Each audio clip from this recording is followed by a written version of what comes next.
nilai sholat yang kita laksanakan di Masjid Nabawi itu 1000 kali lebih baik daripada di masjid yang lain, asal bukan Masjidil Haram. Karena sholat di Masjidil Haram masih jauh lebih baik. Assalamualaikum warahmatullahi wabarakatuh. Alhamdulillahil barril karim, khalaqal insana fi ahsani taqwim. Asyhadu an la ilaha illallah wa asyhadu anna Muhammadan abduhu wa rasuluh. Allahumma shalli wa sallim wa barik ala abdika wa rasulika Muhammadin wa ala alihi wa sahbihi ajma'in. Para pemirsa sekalian, selamat jumpa kembali dengan kami di channel ini. Mudah-mudahan Allah senantiasa memberikan perlindungan kepada kita semuanya, melimpahkan rahmatnya, nikmatnya, serta keberkahan kepada kita semuanya. Pemirsa sekalian, pada kesempatan ini izinkan kami memberikan keterangan seputar kota Madinah, Madinatul Rasul, yaitu kota Madinah, yang mana para jamaah haji atau para jamaah umroh biasanya selain melaksanakan ibadah haji atau umroh di tanah suci Mekah, selalu tidak lepas untuk juga mengunjungi kota Madinah, karena kota Madinah merupakan salah satu di antara kota suci umat Islam selain kota Mekah. Apa saja keistimewaan kota Madinah di dalam Islam? Tentu saja kota Madinah ini memiliki beberapa keistimewaan. Yang pertama adalah karena Madinah adalah tempat hijrahnya Rasulullah Shallallahu Alaihi Wasallam dan para sahabat dari Mekah pada tahun 622 Masehi. Dan ini menjadi awal dari perhitungan kalender Hijriah. Kemudian yang kedua, Madinah menjadi istimewa karena di situ terdapat Masjid Al-Masjid An-Nabawi, masjid yang dibangun oleh Rasulullah dan para sahabat. Dan di masjid itu pula terdapat beberapa tempat penting, di antaranya ada Raudhah yang merupakan taman surga, posisinya yaitu yang berada di antara mimbar Rasulullah dan rumah Rasulullah. Ini disebut di dalam hadis bahwa Raudhah merupakan tempat yang istimewa karena disitulah disabdakan Rasulullah sebagai taman di antara taman-taman surga. Dalam hadis riwayat Bukhari dari sahabat Abu Hurairah, Rasulullah bersabda, "Ma baina baiti wa mimbari raudhatun min riyadil jannah." Tempat yang berada di antara rumahku dan mimbarku adalah sebuah taman di antara taman-taman surga. Wa mimbari ala haudi, dan mimbarku yang berada di Masjid Nabawi itu adalah telagaku. Ini hadis riwayat Bukhari. Jadi Masjid Nabawi menjadi istimewa karena di situ juga ada Raudhah yang disebut oleh Rasulullah sebagai bagian dari taman surga. Kemudian menjadi penting juga karena di bagian dari Masjid Nabawi ini terdapat juga makam Rasulullah Shallallahu Alaihi Wasallam. Persisnya di sebelah timurnya Raudhah, di sebelah timurnya mimbar Nabi, itu ada makam, yaitu makam Rasulullah Shallallahu Alaihi Wasallam, yang didampingi di belakangnya adalah makam sahabat Abu Bakar, dan kemudian di belakangnya lagi yaitu Umar Ibnul Khattab. Sekarang posisinya adalah berada di bagian masjid, tapi dulunya makam Rasulullah ini adalah sebuah rumah Rasulullah. Asalnya adalah kamar Siti Aisyah yang berada di luar masjid. Tapi bersamaan dengan perluasan masjid, akhirnya makam Rasulullah atau rumah Aisyah ini menjadi bagian dalam bangunan Masjid Nabawi yang sangat besar saat ini. Para pemirsa sekalian, nah, apa keistimewaan Masjid Nabawi yang berada di kota Madinah ini? secara keagamaan, selain secara historis, tadi telah banyak kita sebutkan sebagai tempat hijrah Rasulullah, juga tempat dakwah Rasulullah. Dalam hadis, Rasulullah juga menyebutkan tentang keutamaan ziarah ke Masjid Nabawi ini. Dalam sebuah hadis riwayat Bukhari dari sahabat Abi Sa'id Al-Khudri, Rasulullah Shallallahu Alaihi Wasallam bersabda, "La tushaddur rihalu illa ila thalathati masajid." Tidak boleh dilakukan perjalanan dengan sungguh-sungguh dengan niat ibadah kecuali ketiga masjid. Disebutkan setelah itu Masjidil Haram wa Masjidil Aqsa. Ketiga masjid itu yaitu pertama Al-Masjidil Haram yang berada di Makkah, kemudian masjidku ini maksudnya adalah Al-Masjid An-Nabawi yang berada di kota Madinah, wal Masjidil Aqsa, dan Al-Masjid Al-Aqsa yang berada di kota Yerusalem, Palestina. Jadi tiga masjid inilah yang merupakan tiga masjid utama dalam Islam, karena memang disebutkan oleh Rasulullah dalam hadis ini. Nah, kalau kita lihat bahwa Masjidil Haram itu berada di Mekah, terus kemudian Masjid Nabawi berada di Madinah. Antara Mekah dan Madinah kira-kira jaraknya sekitar 450 km. Kemudian Al-Masjid Al-Aqsa itu letaknya di Palestina, yang jaraknya dari Madinah kira-kira 1250 km. Ini posisi ketiga masjid itu secara geografis. Kemudian hal yang perlu kita bahas dalam konteks ini adalah apa keistimewaan dan keutamaan Masjid Nabawi. Seperti yang kita sebutkan tadi dalam hadis, kalau kita hendak bepergian mengunjungi masjid untuk melakukan ibadah, maka dianjurkan yang paling utama untuk kita upayakan yaitu ke Masjidil Haram, kemudian ke Masjid Nabawi, kemudian ke Masjidil Aqsa. Sementara masjid-masjid yang lain itu lebihannya saja. Tapi yang harus kita upayakan yang paling utama adalah tiga masjid utama ini sesuai dengan perintah Rasulullah dalam sabdanya tadi. Nah, karena memang masjid-masjid ini memiliki keistimewaan yang luar biasa, memiliki keutamaan dan fadilah yang luar biasa apabila kita melaksanakan ibadah, khususnya sholat di dalamnya.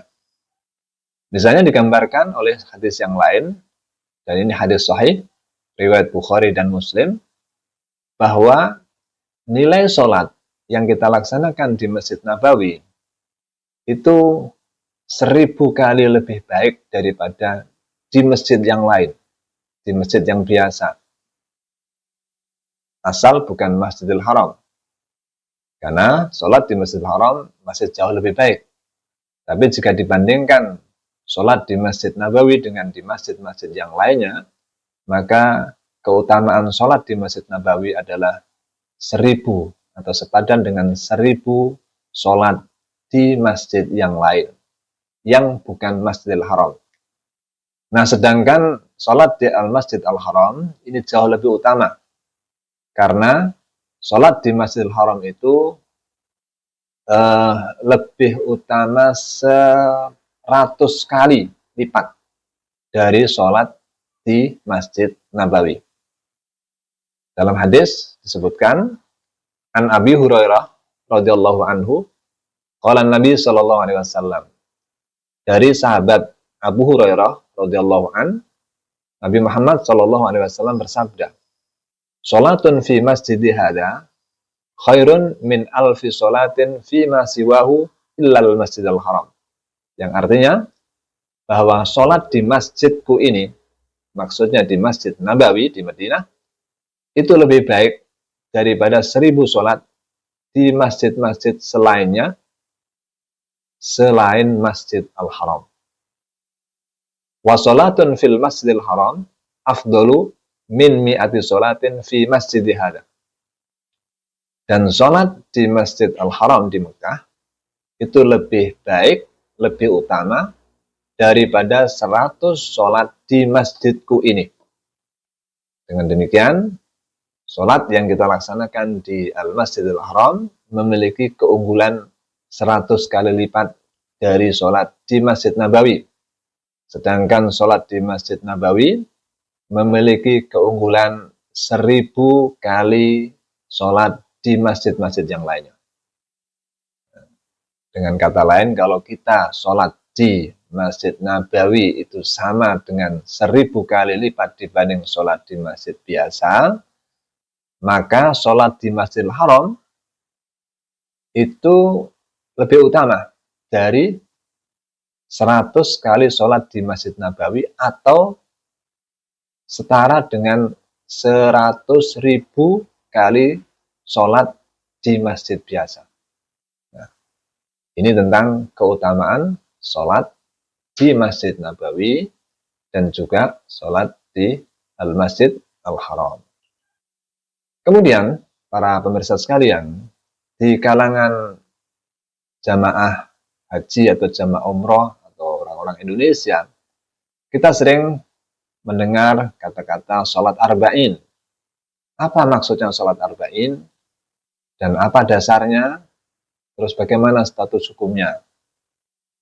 Sholat arba'in itu secara harfiah artinya adalah 40 sholat. Sholat 40 kali. Nah, dalam konteks ziarah ke Madinah, biasanya yang dimaksudkan dengan sholat arba'in yaitu menunaikan sholat berjamaah selama 40 kali waktu sholat berturut-turut di Masjid Nabawi.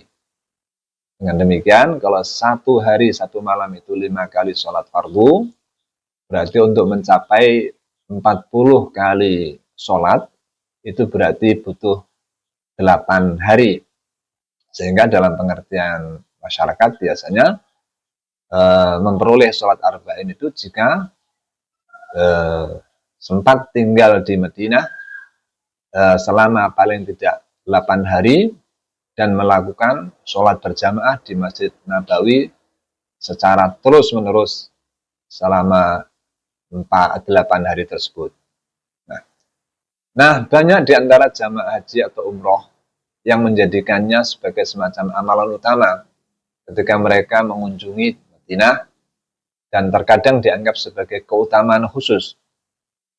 Tapi persoalannya adalah apa dasar dari sholat arba'in? Nah, hadis yang sering dijadikan dasar adalah sebuah hadis yang diriwayatkan oleh Ahmad dan Tobroni dari sahabat Anas bin Malik. Diriwayatkan bahwa Rasulullah SAW bersabda, "Man sholla fi masjidi arba'ina sholatan." Barang siapa yang sholat di masjidku ini 40 sholat, la yafutuhu sholatun, dan tidak tertinggal satu sholat pun, kutibat lahu bara'atun minan nar, maka akan dicatat pembebasan baginya dari siksa api neraka, wa najatun minal adab, dan keselamatan dari siksa, wa bara'at minan nifaq, dan kebebasan dari sifat kemunafikan. Hanya saja memang hadis ini menurut peneliti hadis semacam Syekh Al-Albani mengatakan bahwa hadis ini adalah termasuk hadis yang lemah, terutama dari segi sanadnya. Sehingga hadis ini sebetulnya kurang begitu kuat untuk dijadikan landasan dari ibadah yang sering kita sebut dengan sholat arba'in. Jadi kesimpulannya terkait hadis ini tentang sholat arba'in, tidak ada dalil yang sahih yang secara eksplisit menyebutkan bahwa sholat 40 waktu berturut-turut di Masjid Nabawi memiliki keutamaan khusus. Nah, kemudian banyak ulama salaf dan kontemporer yang menyebut bahwa amalan ini tidak wajib. dan tidak ada anjuran langsung dari Nabi Muhammad SAW, karena hadis yang menjadi dasar tadi memang lemah. Namun catatan pentingnya, jika dilakukan karena ingin memperbanyak sholat di Masjid Nabawi, maka tetap bernilai ibadah yang utama berdasarkan keumuman dalil yang kita sebut di atas tadi, bahwa sholat di Masjid Nabawi memiliki keunggulan 1000 kali lipat dari sholat di masjid biasa.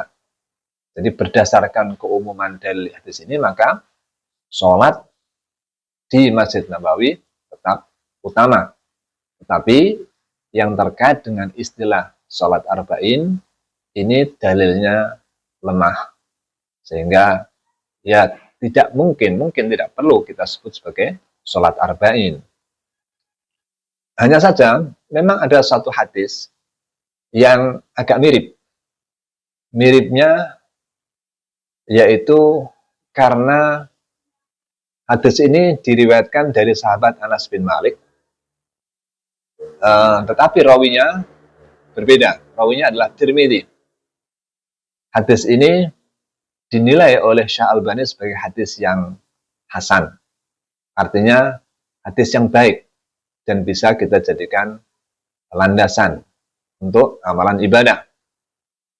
Hadis itu berbunyi, An Anas bin Malik qala Rasulullah sallallahu alaihi wasallam. Dari sahabat Anas bin Malik, Rasulullah bersabda, "Man shalla lillahi arba'ina yawman fi jama'atin yudrikut takbiratal ula." Artinya, barang siapa yang sholat